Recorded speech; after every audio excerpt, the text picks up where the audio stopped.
So often we're trying to fit into this mold, and whether that mold is because you have placed an identity on yourself, whether that be your previous identity or your new spiritual identity.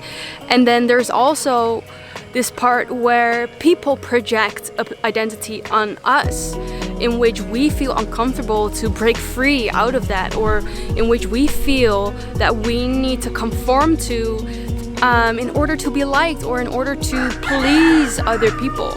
And so today I want to talk about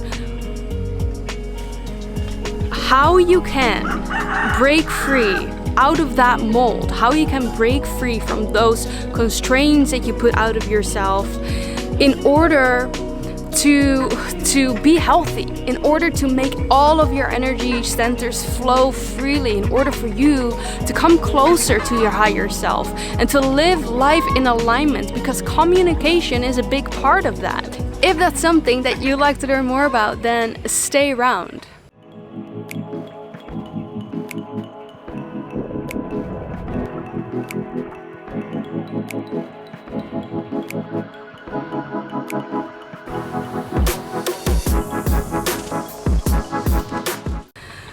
So first and foremost, we need to identify the identity that we've been living in, whether that's your past identity or your new identity.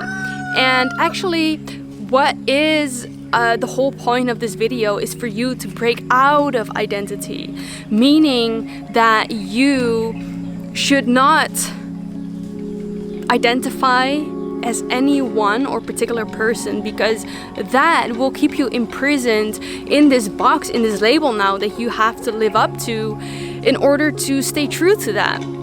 And in reality, we are souls. We are simply incarnations from souls who chose to incarnate on earth, and therefore we are not who we seem to be. We are not our bodies, we are not our name, we are not our upbringing, we are not all the labels that we've been taught to believe, or that we through conditioning chose to believe that we are.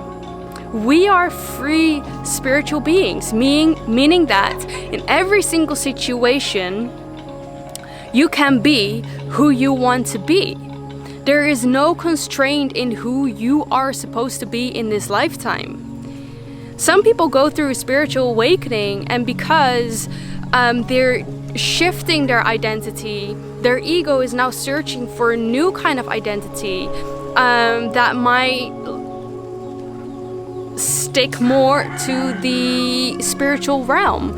So what you see a lot of people doing is that when they let go of their old identity, they're starting to create a new one, and that new identity also comes with its constraints and its limitations.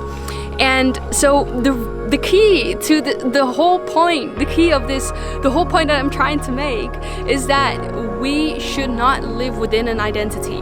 If you wake up one day and you feel like trying something new, and you feel suddenly this thought like, maybe that's, maybe I'm not supposed to do that because this doesn't fit the image that I have, or that I thought, or who I thought I was. For example, if you want to learn surfing, or you want to learn about something new, perhaps, I've lately had this interest in shamanism, for example. And for me, coming from a very societal background, that could be something that my ego could bring objection to, because it would say like, Lynn, this is nothing for you. There's nothing for you there. Stay here. Don't go a different direction, because this doesn't fit your identity, or what should other people think of you? And this is actually not what I'm thinking right now, but this is something that you might be feeling. And that is something that I know that I felt when I was initially going through a spiritual awakening. I was thinking that all of these different things like saging and burning incense sticks and doing meditation and practicing gratitude and doing yoga, doing all these different things was strange for other people, because they were not used to seeing me doing those things. And so what I want you to realize, what are parts of myself, of my identity, that I put labels on?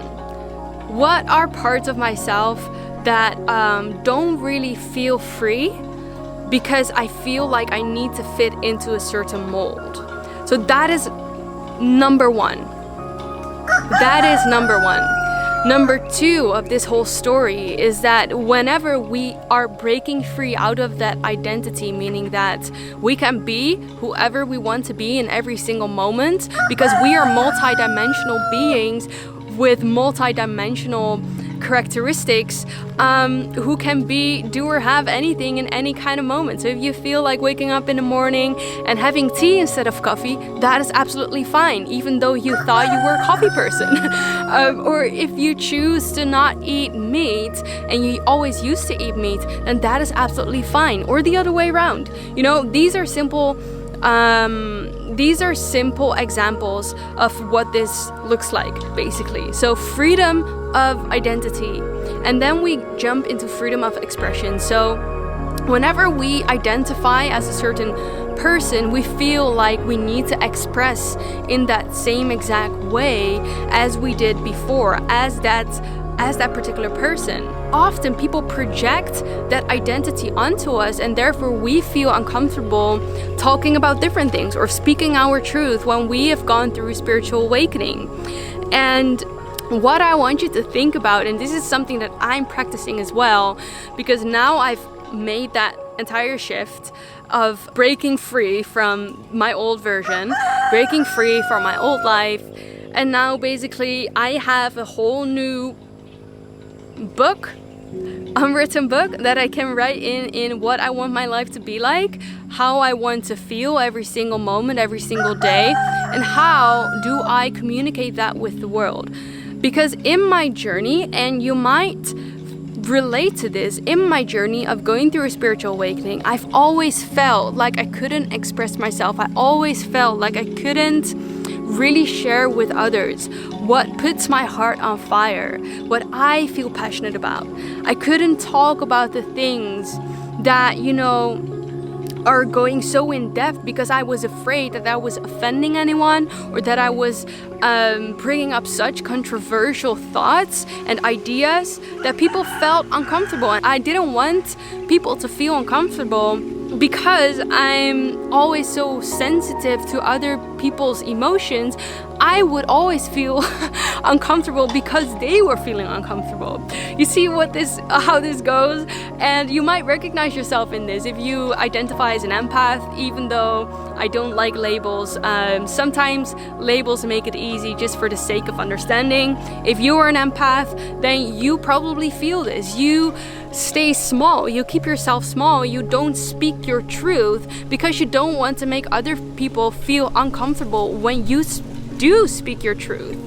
And we have to break out of that, because every time that we are not communicating our truth, we are actually reaffirming into our nervous system that we are not worthy of speaking our truth, or that we will not be loved when we speak our truth, or that we for some reason don't belong because people won't understand.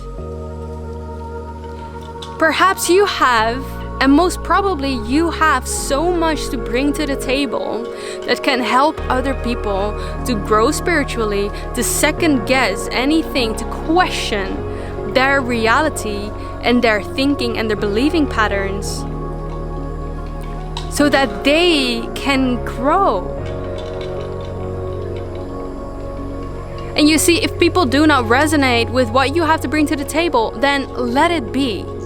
And this is something that I truly also had to learn. I had to learn to be at peace with not pleasing everyone and not being able to connect with everyone on the same kind of level.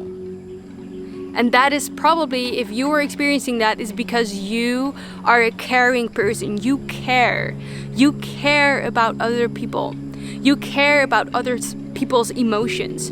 You care about their well-being. You care about how they feel. And because you care, you're playing small. But playing small is not only going to reaffirm to your nervous system that you are not worthy in any way, it also means that your energy cannot fully flow. When you don't speak your truth, you are blocking your energy from flowing properly through your body, and therefore, over time, you're going to develop energy blockages that can affect your physical health.